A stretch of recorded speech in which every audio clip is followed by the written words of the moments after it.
Yadıma gəlir bir dəfə bir dərs göndərmişdilər. Kiçik bir video çarx göndərmişdilər. Orada bir kör uşaq danışırdı.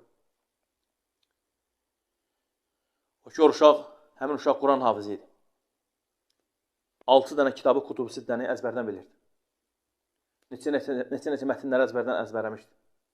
Allah subhanahu teala ona elə bir zihin vermişdi ki, Allah qorusun həmin o uşağı bütün müsəlmanlara əmin.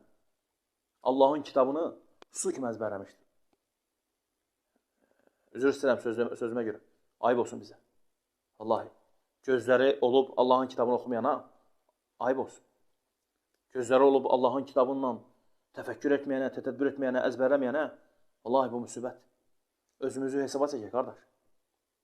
Həmin o qardaşa, həmin o uşağa sual verdilər ki, bir dəqiqəlik gözün açılsaydı, neyniyərdi?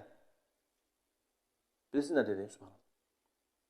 Mən elə fikirləşirdim ki, deyəcək ki, ata-anamı görmək istəyərdim, dünya həyatına baxmaq istəyərdim, işığı görmək istəyərdim, ayı günəşi görmək istəyərdim. Bəlkə də siz də bunu belə fikirləşəcəksiniz. Bilirsiniz nə dedi o uşaq? Dedi, baxmaq istəyərdim ki, Quran hərfləri nə cür yazılıb. Allahu Akbar. Dedi, baxmaq istəyərdim ki, Allahın kitabı nə cür yazılıb. Sağdan mı, soldan mı, arxadan mı, aşağıdan mı? Allahu Akbar.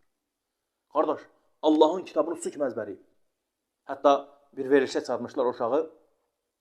Soruşurlar ki, Ənam surəsində 15-ci aya oxuyurdu. Deyir, ondan sonra gələn aya oxuyurdu. Ondan qabaqdakı aya oxuyurdu. Düşünün ki, 15-ci ayanı deyir. Deyir ki, ondan sonra gələn 16-nı oxuyur. Deyir ki, 14-ü oxuyur, 14-ü oxuyur. Qabağa, arxaya, subhanallah, su kimi əzbərləmiş, adı kimi. Ayıb deyil mi Allah-u Akbar bizim üçün? Ayıb olmazmı ki, bu gözlərlə haramlar edirik ki, Allah-u Akbar. Bütün gün telefonlarda Allah korusun, Allah bizi ıslah eləsin, bağışlasın bütün müsəlmanları. Sonra da Allahın kitabına məşğul olmur. Bu ayıb deyil mi Allah-u Akbar? Vallahi ayıbdır. Bunu yaxşı-yaxşı fikirləşmək lazım. Sən elə düşünmə ki, bunları Allah sənə verib, bunları sənə Allah verib. Elə belə də gedəcəksən, Allah korusun. Allah bizə salamatlıq nəsib eləsin. Bəzən görürsən ki, kimlərdənsə hansısa bir qardaşla, hansısa bir dostla görüşəndə, görürsən barmağı yoxdur, əli yoxdur. Soruşsan, nə olub, nə məsələ? Qaza baş verdi, avariya düşdüm, əlim getdi.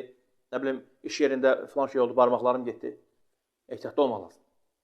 Gözüm getdi, nə bilim, qulağım getdi. Ehtiyatda olmaq lazım, Allahdan qorxmaq lazım. Allahdan qorxub, Allahın üzərimizdə olan nemətlərinə görə Allaha həmd eləmək lazım.